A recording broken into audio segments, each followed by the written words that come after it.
A paz do Senhor, irmãos, que bom você estar no nosso canal. Eu sou o pastor Emerson e é sempre bom ter você conosco aqui na nossa Escola Bíblica Dominical. Nós estamos no nosso segundo trimestre do ano de 2021. A nossa revista está tratando dons espirituais e ministeriais, servindo a Deus e aos homens com poder extraordinário. Tá? Esta revista é uma continuação da revista anterior, aonde nós estávamos estudando a questão da atualidade dos dons espirituais, do batismo com o Espírito Santo, ok? Então assista as lições anteriores, se você não assistiu, e vamos continuar na nossa revista. E nós já estamos na nossa segunda lição, que ela vai trazer por tema o propósito dos dons espirituais, ok? Os dons espirituais, eles têm um propósito, e nós vamos ver isso segundo a visão do pastor Russell Champlin, certo? Na sua enciclopédia, né, de teologia e filosofia. Ele vai dizer que a palavra propósito, ela vem da mesma raiz da palavra proposta, e ela é duas palavras, pros e poser, certo? Pros antes e poser por, ou seja, é colocar antes, colocar alguma coisa, uma meta, algo a ser alcançado. Então a ideia de propósito é você mirar algo, você colocar algo na frente para você ir, para você alcançar. Assim sendo, certo? É tudo aquilo que nós colocamos diante de nós, aquilo que nós queremos alcançar. Então, quais são os propósitos dos dons espirituais? Qual é o objetivo, a função do Senhor dar os dons à sua igreja, tá? E é isso que nós vamos ver nessa lição. O nosso texto áureo vai dizer assim: assim também vós, como desejais dons espirituais, procurais sobejar neles para a edificação da igreja. 1 Coríntios, capítulo 14, versículo 12. E a verdade prática vai nos dizer assim: os dons são recursos concedidos por Deus para fortalecer e edificar a igreja espiritualmente. Os dons, né? Os dons, como a verdade prática vai falar, eles são o quê? Recursos de Deus para a igreja, com uma finalidade própria, certo? Com a finalidade do quê? De oferecer a esta igreja fortalecimento e edificação. Fortalecimento para as horas das lutas, dos embates, edificação para a estruturação do crente como um todo, ok? Deixa eu falar para você, a lição é uma bênção à tua vida, o canal está te edificando, eu te convido a se inscrever no nosso canal. Se inscreve aí, deixa seu like, seu joinha, seu gostei, deixa para nós um comentário. Eu tenho o prazer de ler e responder todos os comentários, tá bom? E aproveita, dá uma andada pelo nosso canal, nós temos outros cursos, né? Nós estamos iniciando, né, na semana que vem, mais uma turma do curso Aprendendo a Ensinar. Já muitos irmãos estudaram conosco, né? Se você tem interesse, o WhatsApp está aqui embaixo na descrição do vídeo, tá bom? O primeiro tópico da nossa lição vai dizer assim: os dons não são para elitizar o crente, tá? Elitizar, criar uma elite, certo? Uma casta superior. O tópico 1 vai dizer assim: a igreja coríntia, certo? O que nós vamos falar sobre a igreja de Corinto? Primeiro, ela é uma igreja, era uma cidade muito importante, extremamente rica. Na época de Paulo, a cidade de Corinto, ela já era mais importante politicamente e economicamente do que a capital grega, que era Atenas, tá? Então, a cidade de Corinto cresceu muito. Por quê? Porque ele era um porto entre a Baía de Corinto e o Mar Egeu. Então eles tinham ali um percurso que economizava dias de viagem, certo? Então eles faziam a pé aquele percurso, cortava muito o caminho. Então, além de ser um porto por causa da Baía de Corinto, tá? Eles tinham também essa rota entre a Baía de Corinto e o Mar Egeu. Então, existia muita gente, um fluxo grande de pessoas, tá? E outra coisa que é importante nós frisarmos, que a cidade de Corinto, ela era uma província romana. O que era uma província romana? Bem basicamente explicando, era uma pequena Roma. Aqueles que nasciam em Corinto, certo? Eles eram considerados cidadãos romanos. Aqui na descrição nós temos o link do nosso material em PDF, tá? E neste material nós temos um mapa ali que você vai poder se localizar, conhecer melhor Corinto, a sua região, a questão da Bahia, né? Ali você vai poder ver a questão do Mar Mediterrâneo. Então você vai poder dar uma olhada ali em Corinto, certo? E o que nós podemos assim também entender? Por exemplo, Paulo era cidadão romano. Por quê? Paulo nasceu em Roma? Não. Paulo nasceu na província da Sicília, tá? Que tem por sua capital Tarso. Então, a Sicília também era uma província romana. Então, todos que ali nascessem, eles faziam parte, né, de Roma. Eles já tinham o título de cidadão romano, que dava inúmeros benefícios, tá? Não poderiam ser presos ou açoitados, coisas assim. Então, Paulo, ele é cidadão romano porque nasceu em Tarso. Então, a ideia de uma província romana, certo? De Corinto como província romana, era muito importante para o evangelho. Por quê? Quando o evangelho entra nesses lugares, existe um grande fluxo de pessoas, são cidades ricas e grandes, e eles vão aqui influenciar muito mais pessoas, tá? O subtópico 2 vai dizer assim: uma igreja de muitos dons, mais carnal. Tá?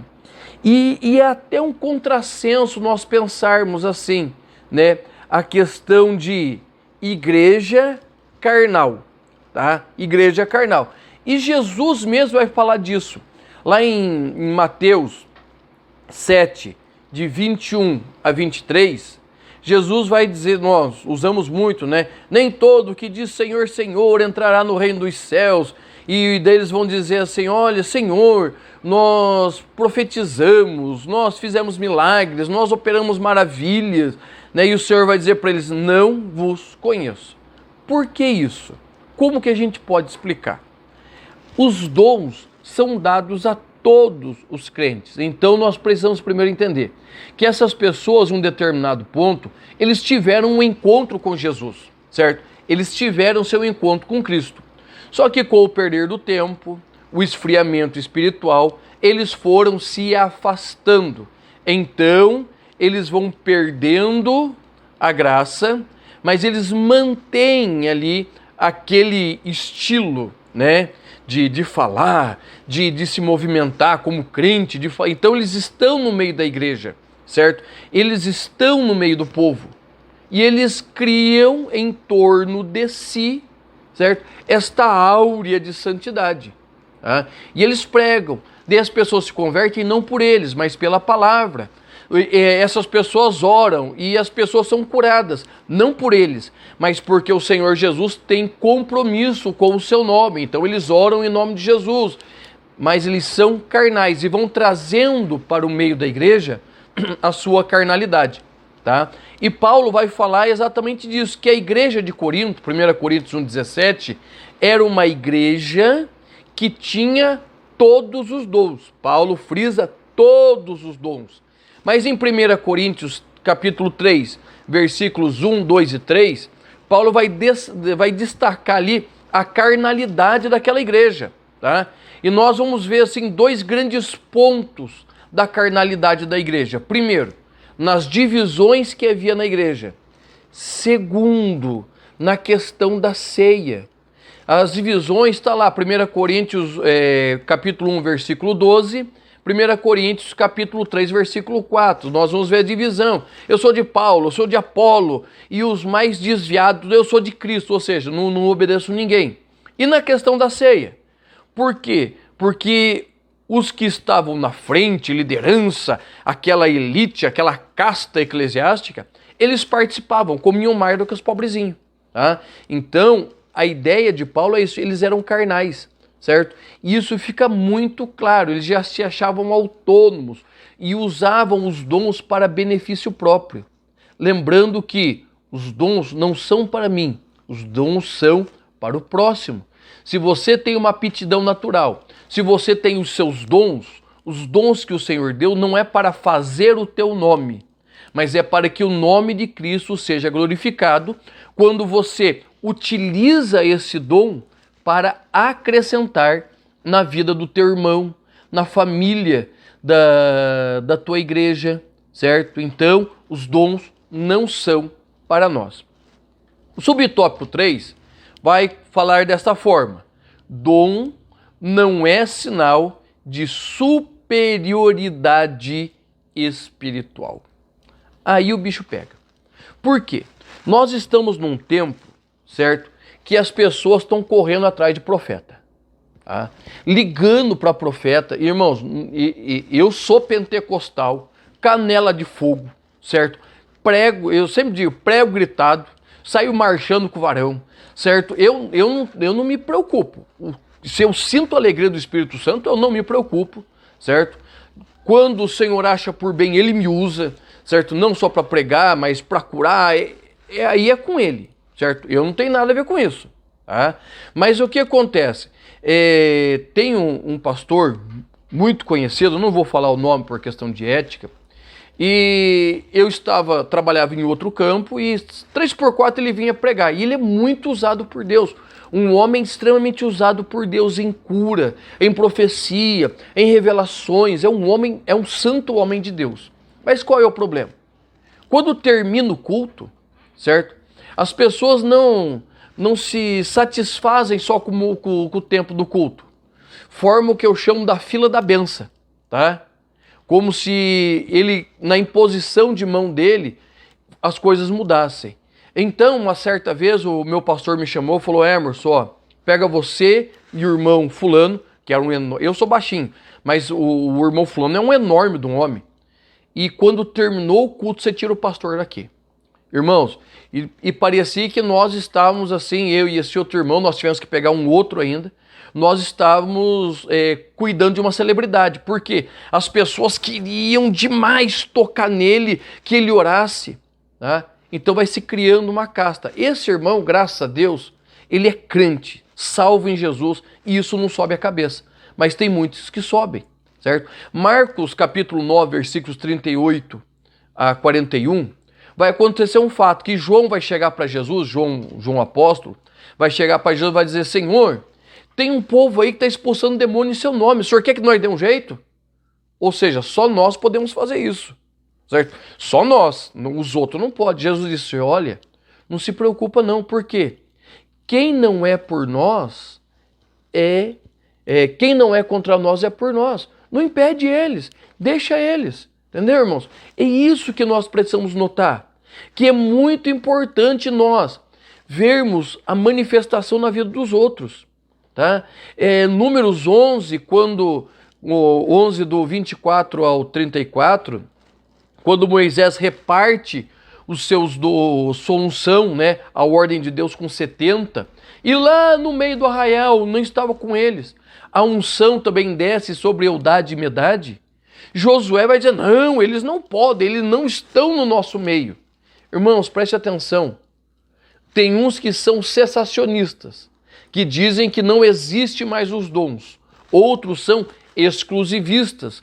É só na minha vida, é só na minha denominação, é só com aquela turminha que os dons se manifestam. E não é assim. Os dons são ministrações de Deus para toda a igreja. E olha o que Moisés vai responder para Josué. Vai dizer assim: olha, você está com ciúme por mim? Eu gostaria que todo o povo de Deus fosse profeta. Tá? Que todo o povo de Deus fosse profeta. Então, irmãos, a ideia dos dons espirituais não é formar uma classe de supercrentes, mas é, através da tua instrumentalidade, abençoar o outro, fortalecer o outro, levantar o ministério do outro.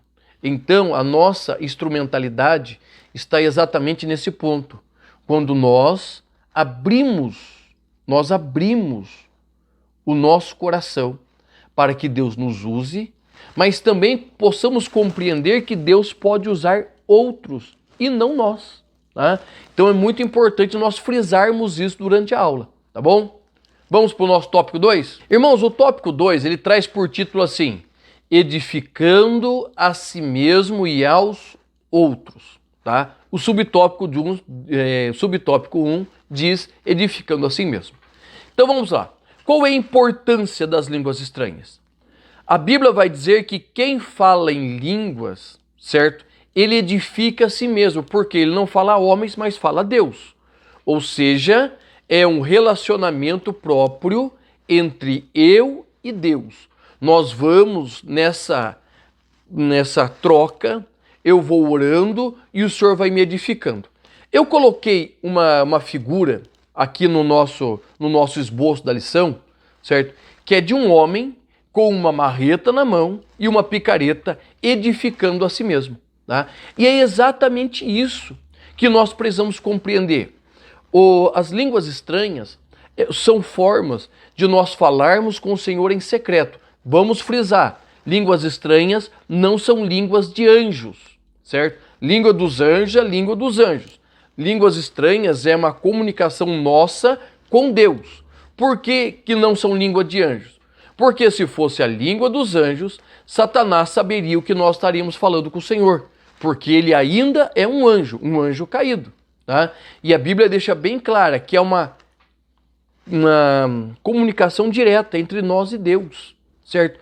Uma comunicação espontânea que sai do fundo da nossa alma, tá? Diante do Senhor. E quando nós vamos orando em línguas, vamos falando em línguas estranhas, então veja bem que não é proibido falar em línguas no culto. O que é proibido? Você atrapalhar o culto com a sua voz. Irmãos, a minha voz é alta, certo? Eu falo baixo aqui no canal, de tanto a minha esposa ficar falando assim, ela dá sinal assim para mim, ela manda eu baixar o tom de voz, porque a ideia é eu vou subir no tom de voz, eu falo muito alto, tá?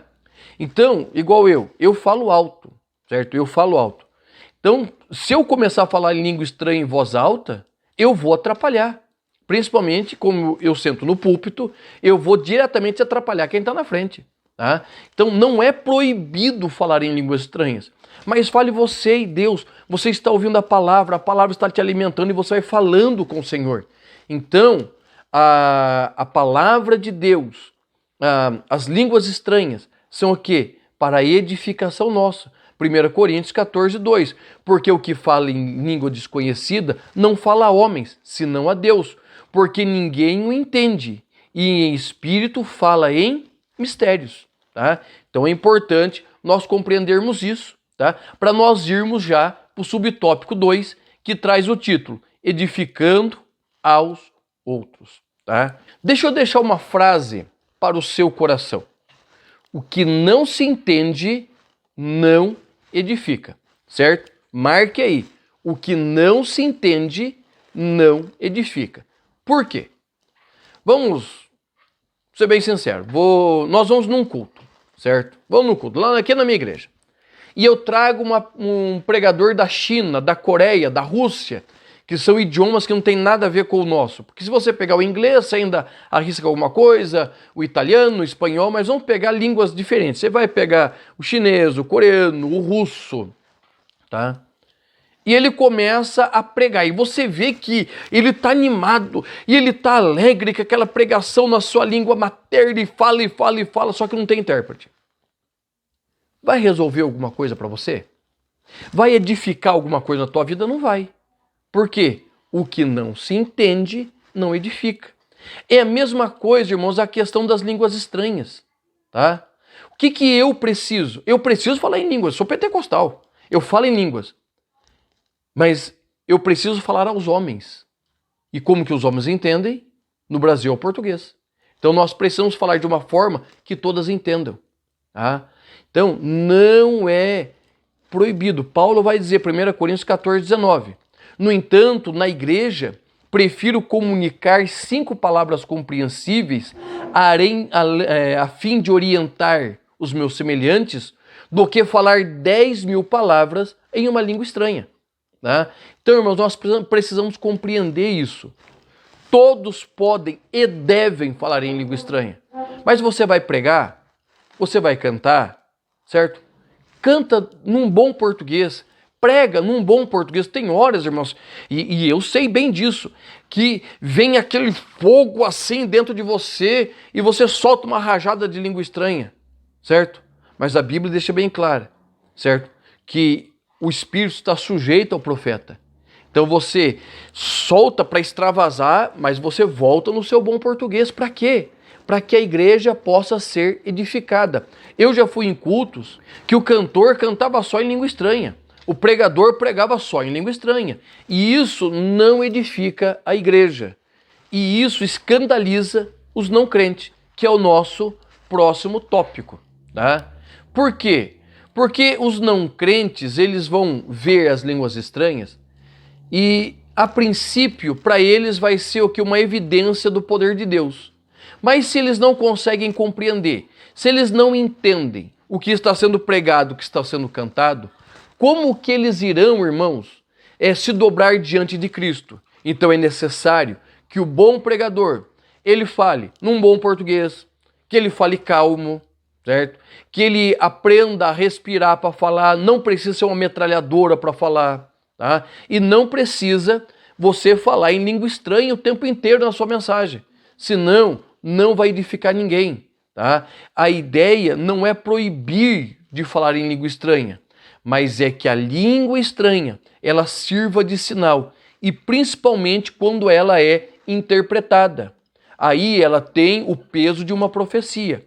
Então vamos aprender a nos edificar, edificar o próximo e também a igreja de Cristo. E o nosso último tópico, o tópico de número 3, vai dizer assim: edificar todo o corpo de Cristo. Qual é o propósito dos dons espirituais? Edificar todo o corpo de Cristo. E o subtópico 1, os dons na igreja. Tá?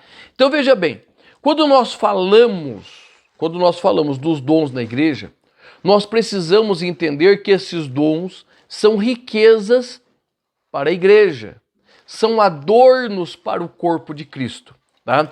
E isso vai nos levar diretamente a Gênesis 24. Veja bem, é uma tipologia. Não que Gênesis 24 queira demonstrar somente isso. Gênesis 24 é o casamento de Isaac. Mas tem uma série de tipos ali. E nós vamos poder colocar a tipologia dos dons diretamente ali, certo? Lembrando, são tipos, figuras, né, que nós usamos como exemplo. E como que nós vamos fazer isso?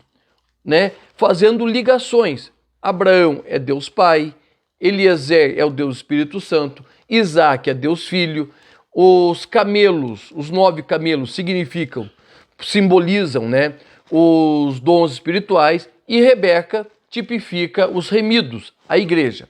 Então preste atenção, quando Eliezer chega ali na casa de Rebeca, certo, em Padã Arã, ele vai fazer o quê? Ele vai primeiro fazer uma oferta para ela. Quer ir se casar com o filho do meu patrão? Tá? E ela diz sim. A partir do momento que Rebeca diz sim, ele abre ali as suas bagagens e começa a distribuir presentes para ela. Tá? Então, o que são os dons na igreja? Presentes para a igreja, para adornar a igreja. E esses presentes são tantos que eles começam a ser repartidos com a família de Rebeca. Tá? Então, olha que interessante isso, lembrando que são tipos. Tá? Quando chega ali Eliezer, ele encontra uma moça, certo? Que ainda não tinha compromisso com ninguém. Essa moça aceita o compromisso de se casar e ir morar na casa do pai de Isaac e Isaac. E naquele momento, a partir daquele momento, o Espírito Santo, Eliezer, começa a distribuir presentes para a noiva. Tá? E é isto que o Espírito Santo faz conosco, com a igreja. Para que, serve os dons? Para edificar o corpo de Cristo. E ele serve para adornar, presentear o corpo. O segundo subtópico, os sábios arquitetos do corpo de Cristo. Tá? E eu coloquei aqui no esboço um pouco da experiência que eu tenho. Por quê? Além de pastor, eu trabalho como pedreiro na nossa igreja. Então, essa questão da edificação para mim é muito clara. Tá? E Paulo vai fazer toda esta construção, tá? na imaginação dele. Por quê? Porque ele vai falar do fundamento que é Cristo. Cristo é o fundamento inabalável, é a rocha angular, certo? É a pedra de esquina. Então é aonde nós vamos edificar toda a nossa construção. Vai dizer que toda a construção começa em Cristo, tá? O segundo ponto seria o que? As colunas. As colunas são meios de sustentação da igreja. Ele sustenta tanto o telhado quanto as paredes. Tá? Então, irmãos, a ideia desse arquiteto é o quê? É todo um projeto. Qual o propósito dos dons na igreja? Certo? É construir este projeto, certo? Chamada corpo de Cristo. Tá? Então, quem são as colunas? Gálatas 2:9 vai dizer que Tiago, Cefas e João, Cefas é Pedro e João, eram colunas da igreja. Ou seja, sustentavam, eram sustentáculos da igreja. E depois vai se fechando a parede com os tijolos. Tá? Para que servem os tijolos? Para fechar a parede. Então existe toda uma construção, todo um propósito. E tudo isso foi estipulado pelo arquiteto. Nenhuma construção começa à toa. Ela é um processo de edificação. Tá? E o nosso último subtópico é o subtópico 3, que vai falar o quê? Dispenseiros dos dons. Tá? Essa palavra dispenseiros, ela vem do grego oikonos, certo? Que ele vai dizer exatamente o gerente da casa, aquele que cuida da casa, o mordomo da casa, que atende às necessidades da casa, que supre os donos da casa. E o maior exemplo de mordomo que nós temos é a ideia de José. Nós vamos ter ali que também Neemias era mordomo, nós vamos ter o próprio Eliezer, mas José é o tipo perfeito do mordomo. Por quê? Porque o que ele faz? Ele vai, certo, cuidar de toda a casa. Gênesis 39:6, Gênesis 41:40 e Gênesis 39:6 vai dizer que o Potifar só sabia o que ele comia, certo? O que ele estava mandando para dentro, o resto ele não sabia de mais nada. Gênesis 41:40, o faraó vai deixar bem claro.